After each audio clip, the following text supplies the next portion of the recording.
पापा के जाने के बाद माँ घर में अकेली थी। वह अपने दादाजी के कमरे में जाती रहती थी।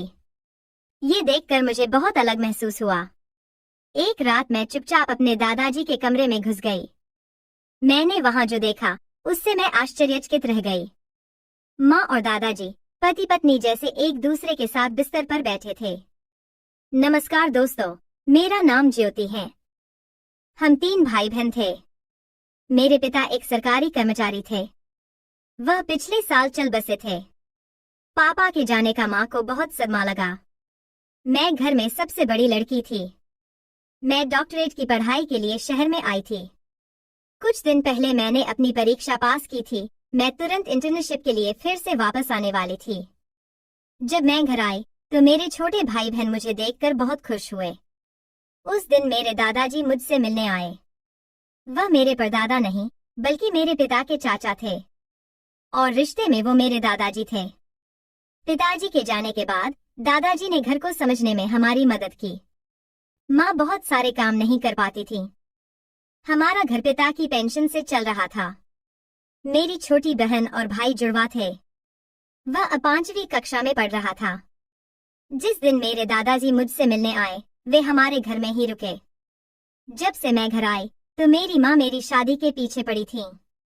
दादाजी भी मेरी शादी का मुद्दा उठाते थे। मैंने अपनी पढ़ाई सिर्फ शादी करने के लिए नहीं की। जब भी घर में शादी की बात आती तो मैं अपने गांव की दोस्त अंजलि के पास जाकर बैठ जाती थी। उस दिन कुछ ऐसा ही हुआ। सुबह जब मेरे भाई बहन स्कूल चले गए तो माँ फिर मेरी शादी की बात करने लगी। मैं उसकी बातों से तंग आकर अपने दोस्त के घर चली गई। 3 से 4 घंटे बाद ही मैं घर आई। जब मैं घर आई तो मैंने देखा कि हमारे घर का दरवाजा थोड़ा खुला हुआ था। मैं अंदर गई तो मुझे किचन में मेरी माँ नहीं दिखी। मैंने अपनी माँ को आवाज दी। तभी अचानक माँ अपने कमरे से बाहर आ गई और वो थोड़ी डरी हुई थी। माँ की साड़ी इधर उधर हुई थी। मैंने उनसे पूछा कि क्या हुआ माँ, तुम इतनी डरी हुई क्यों हो? तभी माँ ने कहा, कुछ नहीं, मैं तो बस अपने कमरे में कपड़े की अलमारी ठीक कर रही थी और तुमने जोर से आवाज लगाई तो मैं जल्दी से बाहर आ गई। आते समय मेरा पैर मेरी साड़ी पर पड़ गया और साड़ी भी उतर गई। तुम्हारी तेज आवाज सुनकर मैं बिना साड़ी पहने ही उसे लपेटकर बाहर आ गई। अब बताओ क्या हुआ है? कुछ नहीं, मैंने तुम्हें देखा नहीं तो तुम्हें जोर से आवाज दी, तू पागल लड़की है। ऐसा कहते ही माँ अपने कमरे में वापस चली गई। मैं उसके पीछे पीछे चली गई। तभी मैंने देखा कि माँ के कमरे की खिड़की खुली हुई थी। मैं माँ के पास जाकर उनके कमरे में बैठ गई। तभी मैंने उसके बिस्तर पर पुरुषों की घड़ी पड़ी देखी। जब मैंने अपनी माँ से इस बारे में पूछा तो उन्होंने बताया कि हमारा सचिन कहीं से कुछ भी ले आता है। यह घड़ी उसके स्कूल जाने से पहले यहीं पड़ी थी।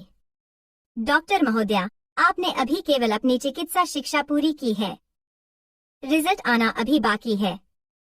माँ ने कहा, फालतू सवाल मत पूछो। अगले दिन माँ का चचेरा भाई सागर घर आया। माँ का कोई सगा भाई नहीं था। जब मेरे पिताजी थे तब भी मैंने सागर मामा को घर आते देखा था। सागर मामा कई महीनों के बाद हमारे घर आए। उन्होंने कहा कि गांव की पंचायत में कुछ काम है और इसके लिए वो कुछ दिन हमारे घर पर ही रुकने वाले हैं। एक दिन जब हम खाना खा रहे थे तो माँ हम सब के लिए खाना बना रही थी। जैसे ही माँ मामा के प्लेट में खाना डाल रही थी, मामा ने अचानक माँ का हाथ पकड़ लिया। लेकिन जैसे ही मेरी नजर उन दोनों पर पड़ी तो मामा ने झट से माँ का हाथ छोड़ दिया। मेरी माँ दिखने में बहुत सुंदर थी। हमारे पिता ने उन्हें बहुत कम उम्र में ही छोड़ दिया था। मेरी माँ की शादी बहुत कम उम्र में हो गई थी। माँ केवल 32 साल की थी। ऐसा कोई नहीं कहेगा कि उसके 3 बच्चे हैं। मैं खाना खाते हुए मामा को देख रही थी। वह माँ की ओर देख रहे थे। खाना खाने के बाद रसोई में बर्तन धोते समय मैंने माँ से कहा, माँ, मामा आपको बार बार देख रहे थे, मुझे यह बिल्कुल पसंद नहीं है, उसे कल अपने घर से जाने के लिए कहो। इतना कहते ही माँ बोली, ज्योति बेबी, हमें सिर्फ किसी के देखने से उसे गलत समझना नहीं चाहिए। वह मर्द है, गलती से मेरी तरफ नजर पड़ गई होगी। अब तुम्हारे पिता नहीं रहे, हमें कभी भी किसी की भी जरूरत पड़ सकती है। ऐसे ही रिश्ते को तोड़ा नहीं जा सकता। माँ सही थी। मामा जी की नजर गलती से उस पर से पड़ गई होगी। मैं माँ को लेकर कुछ ज्यादा ही चिंतित थी, तो मैंने जरूर मामा की बुरी नजर देखी होगी। उस दिन आधी रात को मैंने मामा को घर से निकलते हुए देख लिया। मैं बाहर गई तो वह माँ के कमरे की खिड़की के बाहर चक्कर लगा रहा था। उसने मुझे देखा और तुरंत घर के अंदर चला गया। अगली सुबह मामा अपने काम के लिए घर से निकल गए। उसके बाद मैं अपने दोस्त के घर चली गई। मेरी दोस्त अंजलि के घर पर एक लैपटॉप था और इसीलिए मैं उसके पास जाती थी। मुझे अपनी पढ़ाई के लिए एक लैपटॉप की जरूरत थी और यह हमारे घर में नहीं था। उस दिन मैं घर गई, आज भी दरवाजा अंदर से बंद था। मेरी घंटी बजाने के 30 मिनट बाद माँ ने दरवाजा खोला। माँ ने मुझे देखकर कहा कि आज तुम जल्दी आ गए। माँ सुबह नहा चुकी थी, फिर भी वो दोबारा नहाने चली गई थी। शायद वह घर के काम से थक गई थी। मैं अक्सर रात में देर तक जागती रहती थी। हम 3 भाई बहन एक कमरे में सो रहे थे। माँ का कमरा दूसरा था। कभी कभी छोटा भाई भी उसके साथ सोता था। आज रात मैं बहुत देर तक जागकर अपना मोबाइल देख रही थी। अचानक मुझे माँ के कमरे का दरवाजा खुलने की आवाज आई। मैं बाहर गई तो देखा कि मामा अपने कमरे से बाहर आ रहे हैं। उसने अपनी कमीज सीधी की और माँ के कमरे से बाहर चला गया। उनको ऐसे जाते देख मैं माँ के कमरे में गई। मैंने माँ से कहा, माँ, मामा यहाँ क्यों आए थे? फिर वो बोली कि कुछ नहीं, वो ऐसे ही आ गया था। जब तक मामा यहाँ है मुझे माँ सुरक्षित नहीं लगती। उसे अपनी निगरानी के लिए एक आदमी की जरूरत थी। इसलिए अगले दिन मैंने अपने दादाजी को घर पर बुलाया। मैंने उन्हें कुछ दिनों के लिए हमारे घर पर रहने के लिए बुलाया। घर में दादाजी होंगे तो मम्मी थोड़ा डरेंगी। जब मेरे दादाजी घर आए तो मेरा काम हो गया, क्योंकि दादाजी घर में सभी पर नजर रखते थे। हमारा घर बहुत बड़ा था। दादाजी को वहां रहने में कोई दिक्कत नहीं थी। हमने उन्हें घर में एक कमरा दे दिया। एक बार मैं सुबह जल्दी 3 बजे उठ गई।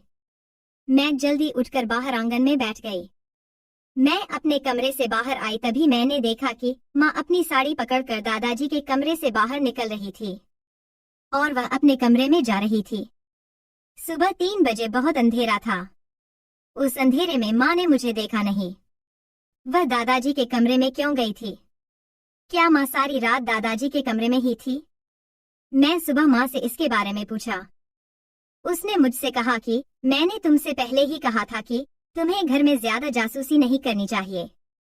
क्या तुम मुझ पर नजर रख रही हो? दादाजी को सुबह सुबह पानी चाहिए था तो मैं देने गई थी। माँ मुझसे बहुत नाराज थी। मैं अब उस पर नजर नहीं रखूंगी, यही मैंने तय किया। लेकिन फिर 2-3 दिन बाद मैं दोपहर को अपनी दोस्त के पास से घर आ गई तो आज मुझे माँ की साड़ी फिर से फटी हुई नजर आई। तब दादाजी भी घर में थे। शायद काम करते समय उसकी यही हालत हुई होंगी। ऐसा सोचकर मैंने उस पर ध्यान नहीं दिया। एक बार मेरी माँ मेरे दादाजी के साथ सब्जियां खरीदने बाजार गईं। मैं घर पर अकेली थी। मैं अपनी माँ की साड़ी में फोटो लेना चाहती थी तो मैं अपनी माँ के कमरे में चली गई और माँ की साड़ियां ढूंढने लगी। साड़ियां ढूंढते समय मुझे एक फाइल मिली। वह फाइल अस्पताल की थी। मैंने फाइल खोली और उसका नाम पढ़ा। वह नाम पढ़कर मैं चौंक गई, क्योंकि उसमें गर्भवती महिला की जगह मेरी माँ का नाम था। मेरे पिताजी का 1 साल पहले निधन हो गया था। मेरी माँ फिर से गर्भवती थी। यह बात मुझे बिल्कुल समझ नहीं आई। मैंने उस कागज को दोबारा उसी जगह रख दिया। जब से मामा घर आए थे मैं उन्हें मामा के कमरे में छिपकर जाते देखा करती थी। मैंने सोचा कि माँ के बच्चे का पिता शायद मामा ही होगा, लेकिन मेरे पास इसका कोई सबूत नहीं था। इसलिए मैंने माँ से कुछ नहीं पूछा। उस रात मैं मामा के कमरे में चली गई, उनसे बातचीत करते हुए। मैंने खेल खेल में उसके बालों में अपना हाथ फिराया। मुझे उनके 2/3 बाल मिले। वह बाल लेकर मैं अपने कमरे में चली गई। जब मेरी माँ कमरे में थी, फिर मैंने उसकी कंघी से कुछ बाल निकले। मैंने इसे अपने एक दोस्त को दे दिया। दोस्त के पति एक डॉक्टर थे। मैं उन बालों का परीक्षण करके यह दिखाना चाहती थी कि मामा ही माँ के बच्चे का पिता है। 2 दिन बाद टेस्ट का रिपोर्ट वापस आया तो रिपोर्ट देखकर मैं हैरान रह गई, क्योंकि माँ के गर्भ में जो बच्चा था वो मामा का नहीं था। मेरी माँ मुझे कुछ छुपा रही थी। वह गर्भवती थी, लेकिन बच्चे का पिता कौन था ये मुझे समझ नहीं आया। माँ के कुछ दस्तावेजों से मुझे शक हुआ। कुछ दिन बाद मैंने देखा कि मामा रात को माँ के कमरे की खिड़की से झांक रहे थे और वीडियो बना रहे थे। मैंने उसे रंगे हाथ पकड़ लिया और उसका वीडियो भी बना लिया। मामा मुझे देखकर डर गए। मैं यह भी समझती हूँ कि जिस डॉक्टर को मैंने डीएनए जांच के लिए सैंपल दिया था वह डॉक्टर मामा का दोस्त है। मामा ने जरूर वह रिपोर्ट बदल दी होगी। मुझे उस आदमी पर शक था। मैंने उसे माँ के कमरे में चोरी छिपे घुसते हुए रंगे हाथों पकड़ लिया। मैंने उनसे कहा, मामा आप तो माँ के भाई हो, आपको अपने रिश्ते के बारे में पता नहीं है क्या? तुमने मेरी माँ को इतनी गंदी नजर से देखा। अब मैं तुम्हें पुलिस के हवाले कर दूंगी। आपका बच्चा मेरी माँ के गर्भ पल रहा है। तुम मामा नाम पर कलंक हो। मेरे इतना कहते ही मामा बोले, ज्योति तुम क्या बात कर रही हो? मेरी नजर तुम्हारी माँ पर थी, पर बुरी नहीं, अच्छी थी। मुझे उससे प्यार था। मैं उससे शादी करके तुम्हारा और उसका ख्याल रखने को तैयार था। अब मैं उसके प्रति अपने प्यार का इजहार करने के लिए यहाँ आया हूँ। लेकिन यहाँ जो मैं देख रहा हूँ उससे मैं उससे बिल्कुल भी प्यार नहीं करता। पिछले कुछ दिनों से मैं जो देख रहा हूँ शायद वह अब भी तुम्हारी आंखों से छिपा हुआ है। फिर मामा ने अपना मोबाइल मेरे हाथ में दे दिया। उसने मुझे वह वीडियो दिखाया जो उसने माँ के कमरे में घुसकर बनाया था।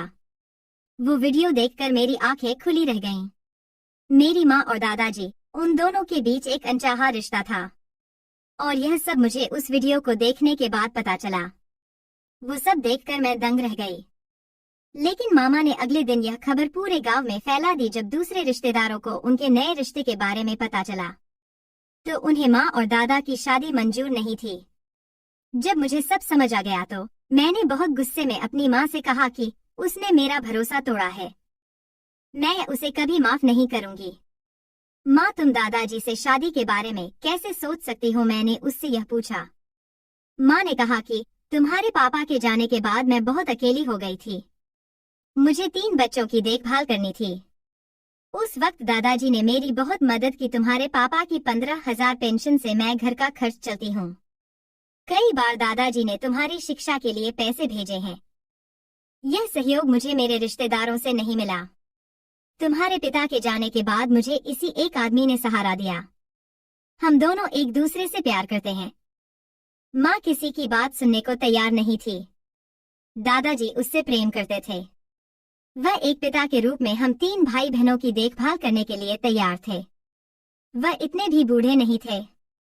मेरी माँ और दादाजी ने बाद में शादी कर ली और साथ रहने लगे। माँ के गर्भ में पल रहा बच्चा दादाजी का था, यानी मेरे दादाजी मेरे पिता बन गए। पहले तो मुझे इस बात पर गुस्सा आता था, लेकिन बाद में मैं उनके साथ अपने पिता की तरह रहने लगी। मेरे असली पिता के निधन के बाद माँ बहुत दुखी हुई थी, लेकिन अब वह बेहद खुश है और हम सब बहुत खुश हैं। दोस्तों, प्यार की उम्र, रंग या रूप से कोई लेना देना नहीं होता। यह सच है। धन्यवाद।